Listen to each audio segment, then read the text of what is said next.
There's just one place on this planet with so much to offer. Now is the time for you to have the royal experience.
And the clock just hit 2 p.m. This is the Monday edition of Market View right here on Eswatini TV. My name is Nosile Sitole, and thank you so much for joining us on the program. The University of Eswatini, through the UNESCO Endowment Fund, launched the Embassy Alumni Club, which is rather a transformative platform that is designed to unite former students, fortify financial independence, and secure UNESO's long-term sustainability. But of course, the Embassy Alumni Club offers a strategic solution, one that requires or rather focuses on mobilizing alumni support, creating revenue through innovative services, and ensuring that UNESCO can thrive without solely relying on government. Although we'll find out more on this initiative with the CEO, who joins me in studio later on the program. But first, our business stories this afternoon.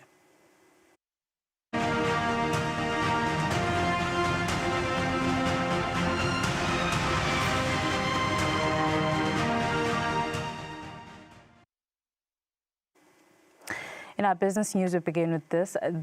With the Ministry of Agriculture facing mounting pressure from piggery feedlots in the Eswatini region to lift the ongoing pork ban after foot and mouth disease subsides in the region, farmers are calling for urgent relief. The Principal Secretary in the Ministry of Agriculture, Sidney Smelane, says the government is considering a partial lift on the ban. We have a report. You will recall that this disease affects cattle, pigs, sheep, and goats. But and then as a result, when we banned the movement of livestock in the Eswatini region, this included pigs that are actually in homesteads where they are actually grown within a controlled environment. These are pig feedlots that we are talking about. These are not the free roaming pigs. Those ones would still be restricted and will not be able to, we will not allow them to move. So now we are realizing a bit of pressure from piggery farmers in the Eswatini region requesting that we lift or partially lift the ban on the movement of their pigs from one place to the other. We are still looking at the logistics of that and the impact of allowing that to happen. It has not been officially done, but we are receiving those requests. At the same time, we want to make sure that trade does not suffer, because the moment we discovered that there was this foot and mouth disease in the country, we blocked movement of livestock, whether dead or alive. Carcasses could not be allowed to move outside the Eswatini region or from our red zone area. And as a result, that is why we are now considering partially lifting the ban on movement of pork around the country. This, we are still planning ways to ensure that this will be done properly. It will not take us back to the situation that we are we're running away from. The Common Market for Eastern and Southern Africa has announced the safety recall of 12,491 BMW vehicles by BMW Group South Africa. These are the 3 Series G20 model, 4 Series G22 model, the 5 Series G30 model, Z4 G29 model, X3 G01 model and X4 G02 model. In a statement, the Director of Consumer Welfare and Advocacy at the COMESA Competition Commission says the Commission has become aware of a safety recall of various series of BMW vehicles by BMW Group South Africa following product controls and customer complaints. The recalled vehicles were available in South Africa from the year 2016. According to a media statement by the National Consumer Commission of South Africa, the NCC, published on October 6th of 2025, the recalled vehicles may allow water to enter the starter motor at specific points, leading to corrosion. This could prevent the engine from starting and may also cause a short circuit and localized overheating of the starter motor. In extreme situations, this could result in a vehicle fire, which can occur even while the vehicle is parked. The media statement by the NCC states that consumers are advised to avoid driving through water, which may result in submersion of the starter motor, particularly with the chance of the vehicle remaining submerged for an extended period. In the unlikely event of a thermal event, damage to persons or property may occur. The COMESA Commission says it is engaging BMW South Africa to ensure that any affected consumers with the common market are provided redress in accordance with the recall. The COMESA Competition Commission has provided websites where buyers are supposed to get more information on the recall, or alternatively email scamukama@comesacompetition.org and copy to compcom@comesacompetition.org. Efforts to get comment from the local competition commission of the Ministry of Public Works and Transport were not successful. And you're up to date with some of our business stories this afternoon. This is Market View. The show continues after this.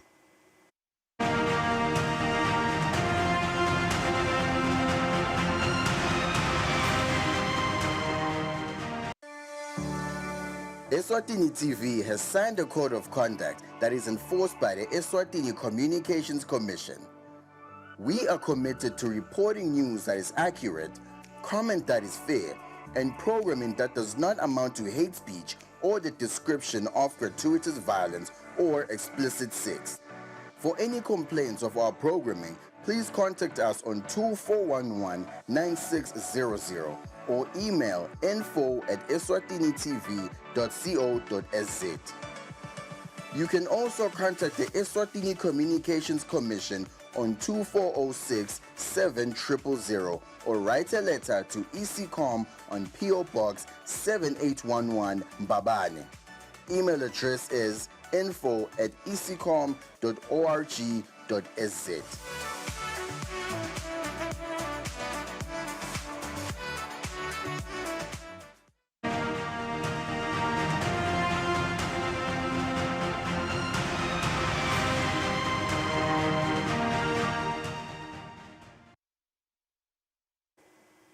Welcome back. Onto this now. The University of Eswatini has for a long time been the pillar of tertiary education, contributing hugely to the market industry in Eswatini. The university recently launched the Mvasi Alumni Club initiative at Kwaluseni campus. Now, the UNESCO Endowment Fund's 2025 to 2030 strategy map was also unveiled, a plan to raise funds for key university projects and long-term sustainability. We're now joined by the Chief Executive Officer of the UNESCO Endowment Fund, Vulisi Melane, to talk to us more about these initiatives. A very good afternoon to you, Mguni, and thank you so much for coming to our studios today. Perhaps we can start off just by, giving us the understanding of what is the UNESCO Endowment Fund.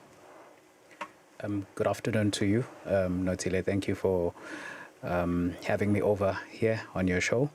And maybe I can begin just by saying the UNESCO Endowment Fund is a legal trust that was established in the year 2004 as a special vehicle for mobilizing resources towards the institutional advancement and financial sustainability of the university. Right. And here we are now. We do have the Embassy Alumni Club, but perhaps we get to it. What are some of the objectives or the mandate of the Endowment Fund? Yeah. The objectives of the Endowment Fund, they include galvanizing partnerships locally and internationally towards the betterment of the institution. In addition, it is to promote and position the university as a viable investment opportunity and destination, and be at the forefront of spearheading the development of the institution, including the rehabilitation of the physical infrastructure of the institution. The Endowment Fund is also involved in soliciting privately funded scholarships for the university students who are not beneficiaries of the government scholarship program. In addition, the Endowment Fund also invests funds with various, investment management firms to ensure that it generates, attractive yields that are going to ensure that the institution, remains future fit and it's able to, deliver on its mandate to develop the human capital of the country. And I believe these also have a hand in addressing some of the challenges faced by UNESCO. That's Absolutely. Right. Now we do have the Embassy Alumni Club that has been launched. How does it align with the UNESCO strategic plan? So the Alumni Club is one of 6 key business units that are outlined in the new strategic plan of the Endowment Fund. And, before I answer that question, Natila, I think it's important to actually bring maybe viewers up to speed that the Alumni Club forms part of the Endowments Fund drive to innovate its business model. And this is a reason as a result of changes in international donor funding patterns. Okay. And in the new strategic plan, the Endowment Fund has adopted a stronger commercial orientation and a deeper investment focus on financial sustainability of the institution. And as you can see, the organization has also rebranded from its previous name, which is the foundation, and it's now more moving towards becoming a fund in terms of both form and function. So it is behaving more like a fund or an investment vehicle of the university. Right. In terms of functionality, or before that, the Alumni Club, can you please unpack it for us exactly? What is this fund and what are the types of revenue generating initiatives that have been planned? So the Alumni Club is one of the exciting initiatives that we have unveiled last week during our function. Right. And it has got an attractive or an impressive product suite that has 5 product lines spanning across events, registration services, crowdfunding, as well as leveraging the sports facility that the university is well endowed with. So it's also got about 17 product types that are earmarked to generate resources for the institution. And we believe that the target market audiences of the Alumni Club, which are former students, current students, staff members, as well as the friends of the university, which is effectively all Eswatini. They've been earmarked to participate in the various initiatives that will be taking place at the institution. Right. And how will the university benefit from all that the Alumni Club has to offer, or at least the initiatives that the Endowment Fund is planning on implementing through this club? Yeah, I think, Notila, I just want to begin by highlighting the fact that, the University of Eswatini is not an exception to the rule when it comes to, proactive involvement of alumni in its various, resource mobilization strategies. It's a global best practice that alumni, participate in various, initiatives that aim to, strengthen, the financial sustainability of the institution. Right. And internationally, we see that quite extensively. You will recall that a couple of years ago, in 2018 specifically, one of UNISWA's illustrious alumni, Dr. Patrice Motsepe, he made a sponsorship of 10 million emalangeni, which has been utilized towards, developing various lecture rooms and classroom facilities within the institution. So UNISWA, definitely, the university is going to benefit quite substantially in terms of, its various strategic pillars, particularly or specifically addressing, the financial distress that the institution is currently experiencing. We all do know that the university is currently insolvent, and I think, the alumni involvement is going to, help, alleviate some of the challenges that the institution is facing in terms of meeting its short-term to long-term financial obligations. Right. When we talk about the alumni club, who can actually participate? Yeah, as I previously mentioned, that, in our context, Eswatini, we're one big family, and indeed, it is important to dispel, the myth that alumni only is restricted exclusively to those who have studied within the institution.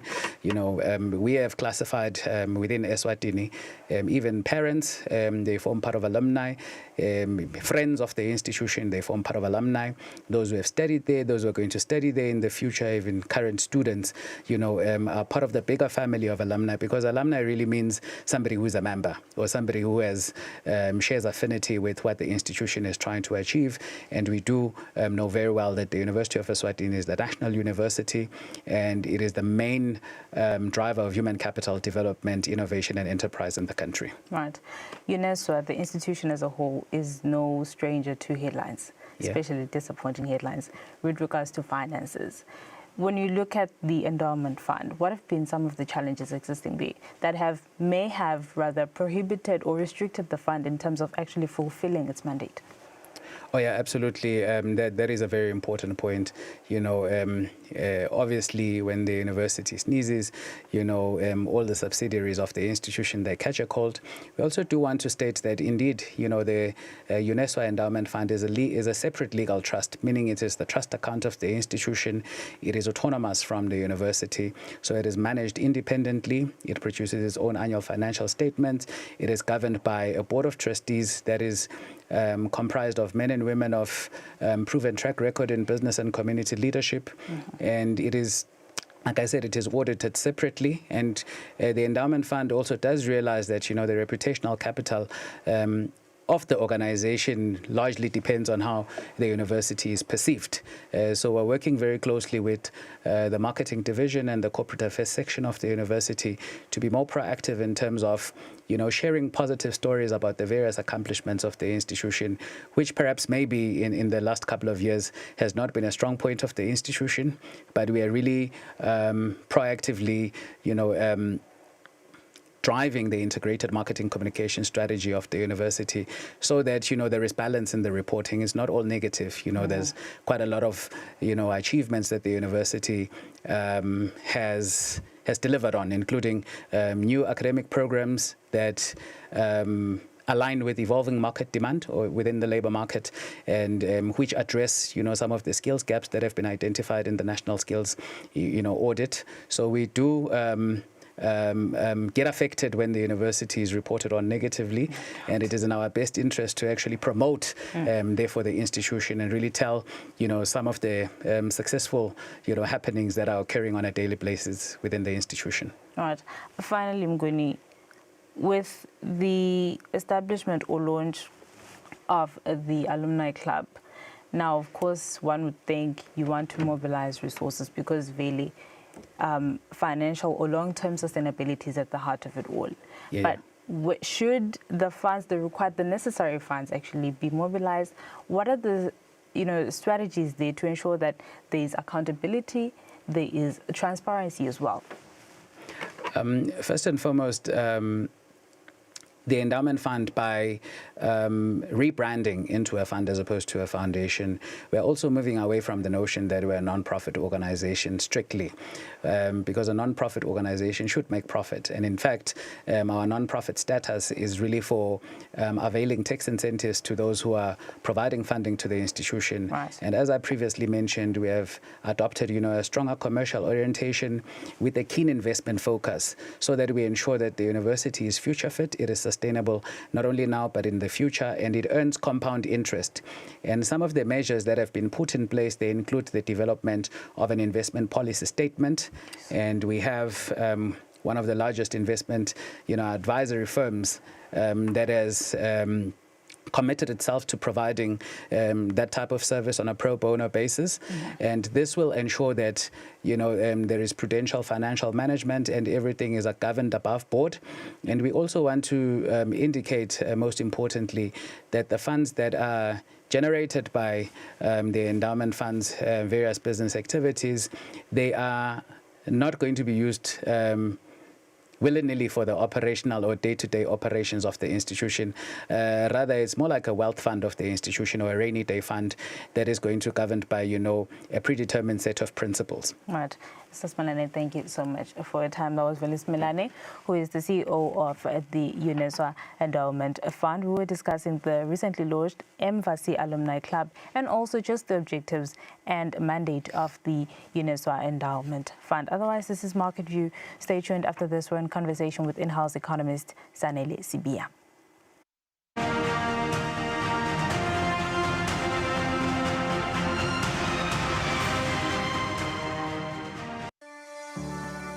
Eswatini TV has signed a code of conduct that is enforced by the Eswatini Communications Commission. We are committed to reporting news that is accurate, comment that is fair, and programming that does not amount to hate speech or the description of gratuitous violence or explicit sex. For any complaints of our programming, please contact us on 2411-9600 or email info@eswatinitv.co.za.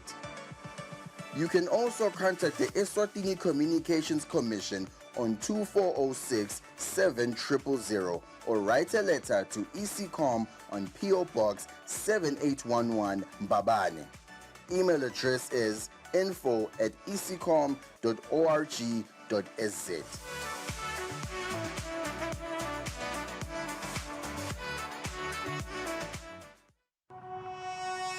When you choose your adventures, you do so with an open heart and a desire for the unexpected. You embark on journeys to discover new worlds full of wonder. You choose a path to awaken your senses, a world to make you look up and realize just how inspiring this life can be. Arrive and awaken your heart. Explore life in ways only thought possible in your dreams. Discover just how far you go to expand your understanding of life's greatest mysteries. There's just one place on this planet with so much to offer. Now is the time for you to have the royal experience.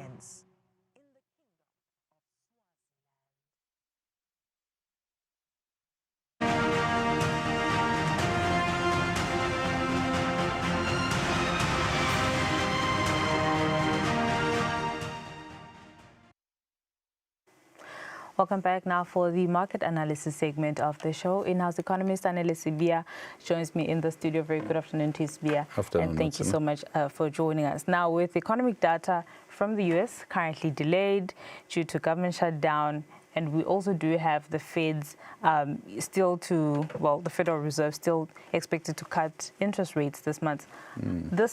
How do you see markets pricing policy risk in the absence of reliable data? So that's quite a tricky one, because not only does it affect the markets, but it also affects the Fed's decision in terms of whether to cut or not. Now that depends on economic data, it depends on inflation data, it depends on jobs data, and it just depends on a flurry of economic data which is not available right now. But what markets are doing is they're just focusing on earnings and the good stories that are coming through from the different investors. And we are now looking at earnings week, Q3 earnings week coming into play. And, that markets are already rallying against that if you look at what is happening in the US. But we do know that the government shutdown is coming into effect this week. I think it's the fourth week, the longest ever in history. But markets are continuing to rally with the Dow Jones Industrial Average and all major indices within the US economy are just staying on the positive because there is a strong consumer demand coming into play, which is quite expected. But if you look at the Dow Jones and the tech-heavy Nasdaq, they seem to be actually pulling the markets up because there is that AI optimism as we go into earnings season starting this week or next week. And then when we move across the pond to London and the greater Eurozone, what we're seeing there is just a bit of mixed signals coming in through the market. I mean, we're seeing the Germans and the UK performing relatively well, largely driven by sentiments coming out of China in terms of those GDP numbers. So what China has done actually in all that uncertainty of the tariffs, they've actually hit their GDP targets, which shows they are on course to maintaining the 5% GDP targets. And that speaks a lot to demand. So we do expect the consumer to continue driving growth, more especially the Chinese consumer. But when you go into Paris, you can see there is a bit of divergence. They're largely pushed by we've had the Louvre being raided, and then now we know that Paris is one of those sentimental cities. So that does bring about a bit of issues of security and further stability following the political instability that we are seeing there. They've had, I think, the third or fourth prime minister in just over the past 6 months, which is not good for markets. And I know there's still those debt issues there. When you move on to, Asia, what we're seeing there is markets are not really rallying, largely being driven by those news coming out of China. But we can see that a lot of this growth is being led by the Nikkei. They're gaining some 1,600 points and hitting that 49,000 mark, which is an all-time high. And if this momentum continues with the US interest rate cut, we should actually see the Nikkei getting to 50.